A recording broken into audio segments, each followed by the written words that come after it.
TV. Today, I'm visited by a very special organization, and they are called the Congolese Civil Society of South Africa. Welcome, gentlemen. How are you guys? Welcome. Okay. So before we begin, we'd like to have a bit of background information on the members, which is you guys. Would each of you like to introduce yourselves and tell us, what this organization means to you and what role you play in the Congolese Civil Society of South Africa? Let's start with you, Yves. Thanks so much. I'm Joe-Yves Salankang. I'm a Congolese, and I'm in charge of the research inside the organization. Means collecting data, organizing events, also organizing workshop. Briefly, I do all the research that concern the organization and information that have to be shared, and also data collected and try to organize it for our organization. That's what I do.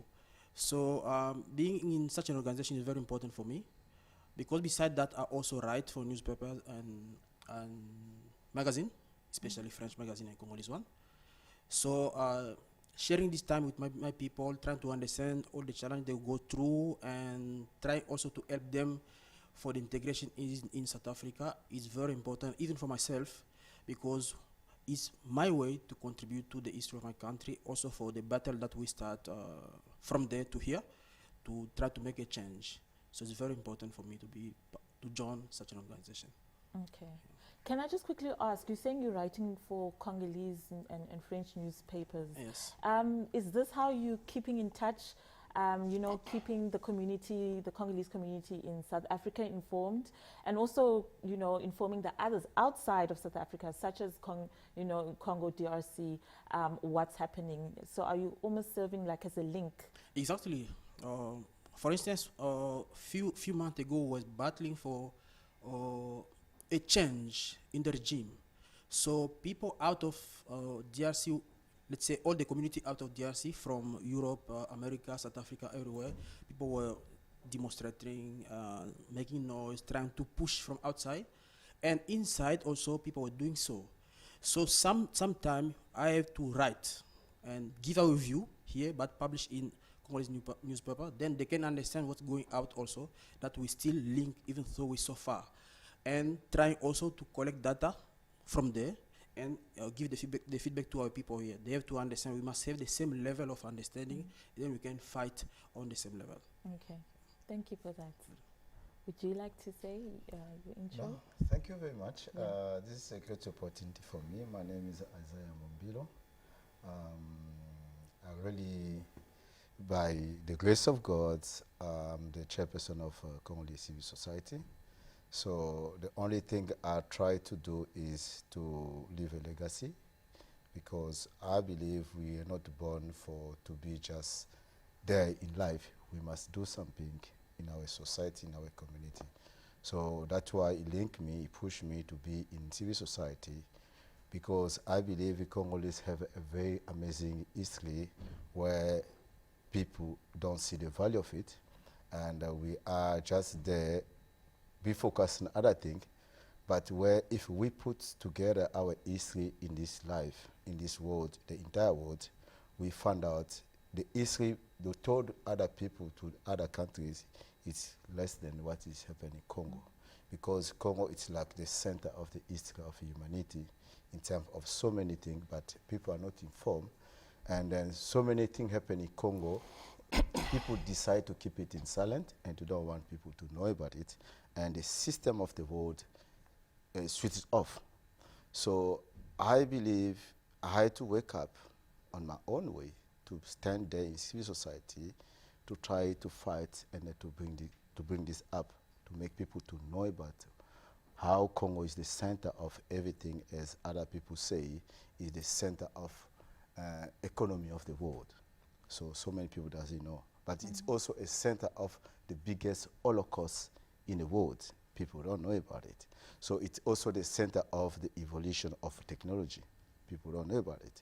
So we need to stand for the value of this great country we are, and to try to make people to know about it, because as people starting to know about Congo, I think we're going to have another definition of Congolese even in foreign country.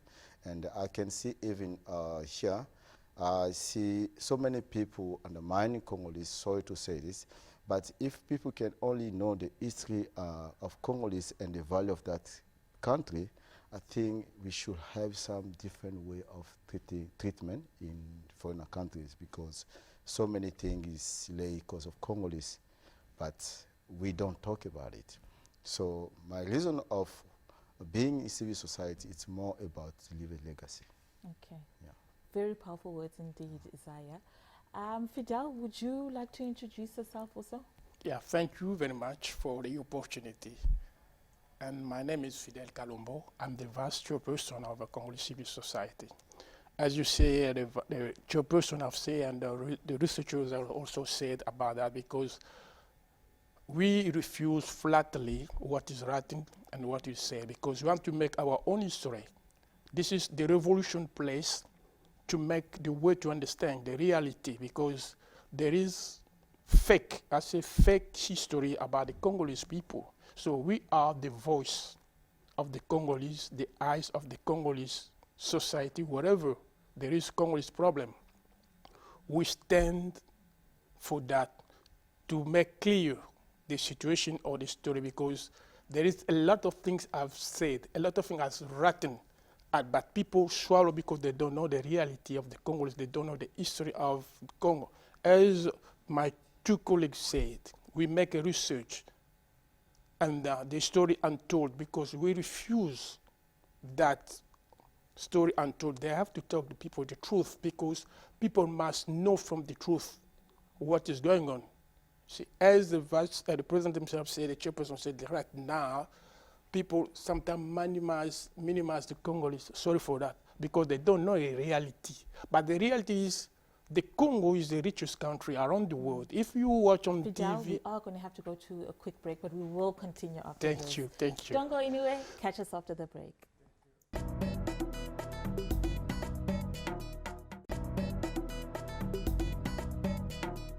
Welcome back. You're watching Open Studio, and I'm sitting with my lovely, wonderful guest from the Congolese Civil Society. Fidel, we interrupted you before we took a break. Would you like to continue on your valid points you're making? Thank you very much, Sisanda. As I said, we refuse flatly what was said and what is written, because this is the revolution's platform of the Congolese people, and we are the voice, the eyes, and the eyes of the Congolese wherever they are, because there is a lot of things happen, but they minimize the importance of that, because when you see along the history, if you remember, if I ask you some question, do you know where the product, the main product of atomic bomb come from? I think all of us will ignore, because not that we ignore it because those are making history. Those that want to make history. They don't take care of other people. They forget the producer. You see, that's why we say we refuse flatly. We have to change, because the best person who can write history is us, Congolese, because we know our history and we can write it with emotion, we can relate it with emotion to our kids, and they will know. Oh, this is the Congolese have done that. That make us proud. But instead of someone come to collect information, he write for getting money. That's not fair. But if you see, if say, he make a research, that's true, because we collect all the details. We say, okay, if look this and that, we discuss. And then this is our concern. That's why we see we Congolese in this platform. We call other organizations to join us also. We debate our own problem in such a way to find the light and to defend our community around the world. That's why we are here, to make light to the Congolese people. Those are some very powerful introductions indeed. But like, I want to get more to the heart of the situation. I mean, for people who've just tuned in, what exactly is the Congolese Civil Society of South Africa? Okay, thanks. First of all, we are a non-profit organization that was created in 2015. So the background of that, if you want to understand exactly why we came up with that idea, you have to understand what's happening really in Congo. So Congo is a very big country, more than 90 million of inhabitants. So split into more than 450 tribes with so many languages. How many languages? I think officially more than 305, 350 more, but we are regrouped into four main languages, four main regional languages. That is Kikongo, Swahili, Lingala, and Chiluba. Okay. So if you picture that, you realize that we come from a very different background, religious background, more than 100 political parties. So our views are already very divided. But we all share something that is we have in common, is our history, our past, but all the turmoil that we're going through. So Congo is well known for its political instability since 1960 up to now. Congo has never been so stable. Coming from colonization, went through dictatorship, and then rebellion and war, and there where we are now fighting for the real democracy. So all that part of history sent Congolese out of Congo, looking for new opportunity to live, but also new position to fight for the well-being of their own country. But all the instability of Congo come generally from outside of Congo. It's a plot that is come always from outside, from 1960 up to now, that is really linked to the natural resources of Congo. So coming from such a background, and we meet, I'm talking about those who are in South Africa, we meet here in South Africa from different origin, different point of view, different political parties or orientation, different religions, we may look so divided. So how can we live in such a country when we still divide? So we came up with this idea, thinking that first of all we must have an organization, a platform that can unite all the Congolese, regardless to the difference of the opinion or views. That was the first idea. And that platform has to serve as the open door to the hosting community to understand who we are, where we come from, and what are our values, what can we also deliver. But that organization is also to be a kind of bridge between our community here and institutions in South Africa, the hosting community, and other community living here. So that was the idea that created the Congolese civil society, a platform that can unite all the Congolese, but also a door to understand what Congo is, but also the bridge that link Congolese to the South African community and other community, but also an organization that can understand our own challenges, try to organize it, and initiated a kind of dialogue with institution and community to make a change. Also to make you understand what we're leaving behind and how can the world try to help also Congo, because that is our biggest challenge. How can the world help Congo to come out of the situation where it is? Because that can be a just Congolese battle, because we're fighting against the interests of big organizations, corporate, and even powerful countries. So if we don't explain that, no one will understand why Congolese don't just sit there and fight. They like all over the world and making territory all over the world. They're making noise everywhere, but they don't fight really inside. But if you start to understand that, you will realize that our fight is the fight of everybody, of humanity. Maybe we need more unity, more support. So that's how we came out with that organization of Congolese Civil Society. What were the initial challenges, very briefly? Can someone tell me what are some of the challenges that you faced in starting your organization, and how did you overcome them? I think the first challenge was more about as you say, we come from different backgrounds, different belief in terms of religion, different language, tribe, and province. So the challenge was how to come with one idea to put everybody together, to convince everybody to see, look, if we make these mistakes of not being united or not coming together. Let's continue with hearing about the challenges after the break. Okay. Don't go anywhere. We will be back after this.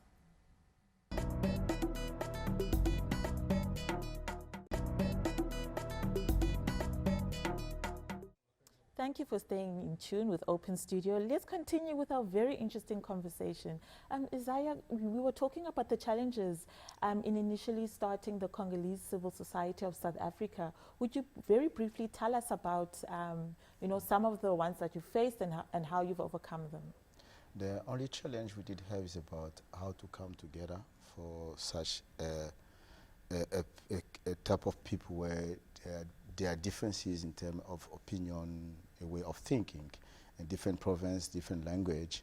So it was not easy for us to convince everybody, look, this is the only way for us to come up with the long problem which is not resolved in Congo, to come with a new idea, to come to put our differences on the side and to put, as we always say in civil society, we don't want a person to come to show what he knows, but we want intelligence to lead us in the very way of a solution for anything. So we privilege intelligence. It means the existence of a person is not really considered, but the intelligence, it's the only thing can lead us. So this is what we're struggling. I think we're getting there really slowly. Thank you so much. I'm going to grab this poster that you guys gave me. This is about a very interesting event you'll be hosting very, very soon. It's got a really deep history about it. Would you like to talk about what your event is going to be about? Or maybe Fidel can tell us. Yeah, as we mentioned before, about Congo is the richest country in the world. Yeah. And the Congo also is the poorest country in the world. So if you see the event relates how they use Congo mineral for being superpower, but forget people who produce the mineral or whatever it comes for those countries to be on top. We've been victims of systems, victim of system by Western country to exploit Congo people, and at the end, they are forgotten. So when we stick on the event, we, as I said before, we refuse flatly. The story must be fair with us. And those people who use their hand to steal in Congo, they must know that we never forget, because they have to discuss with us or to deal with us, because they are people in Congo. They have a right of life. No one has the power to take other people right. Now, as Can I human just beings. quickly interject there? Just to quickly, I just quickly want to find out when is this event taking place and where will it take place? Just in case somebody's interested. The event is taking place in South Africa National Museum, Yeah. Iziko. I think it's a well-known place by the garden. Yeah. So it's going to be this Saturday, Yeah. 3rd August. Yeah. It's going to be in a room called T.H. Berry Lecture. It's starting 1 o'clock and finishing at 4:30. Okay. Yeah. And it's basically about, the history of the atomic bomb. I mean, not a lot of people, I know, I didn't know that, the atomic bomb that bombed up Hiroshima was actually developed in, in Congo, as Fidel told me earlier on. Yeah. Would you like to just also explain a bit more about that, Okay, the event, it started with the missing link of the history, Yeah. which is that's the name of the event. They talk about the Japanese being bombed and whatever they say, but they keep the truth about where the uranium come from. Yeah. And even CIA didn't want to release that information. Yeah. Later on, as people put pressure, and then the truth come out in the first event we did in UCT in 2015, where we talk about it. Now, there's also a lady who wrote a book, The Spy in the Congo, Susan Williams from London, which is speaking about that as well. We invited even the second event. So event started with that because they missed the link of the history where before the Japanese people die in bombing, there was already Congolese people in the mine of Shinkologwe who was affected with radiation because the colonizer didn't want them to wear the radioactive clothes. So that was the problem, and already there was a missing Congolese people. So we try to see, okay, along the centuries, it's not only that in Shinkologwe, it's also before that. Before that, in the industry of automobile, when they were making tire, so the first Congolese to produce rubbers, but in that period with the Leopold II, the king of Belgium, killed half population of Congo, and even cutting their hands if you don't produce enough. And also the worst thing, if your father doesn't produce enough product, they hang the child in front of everybody. The child of 2 years, 5 years, it was a disaster where there's no such Holocaust happened in the world. Even you compare the Second World War, you compare whoever, nothing happened that way.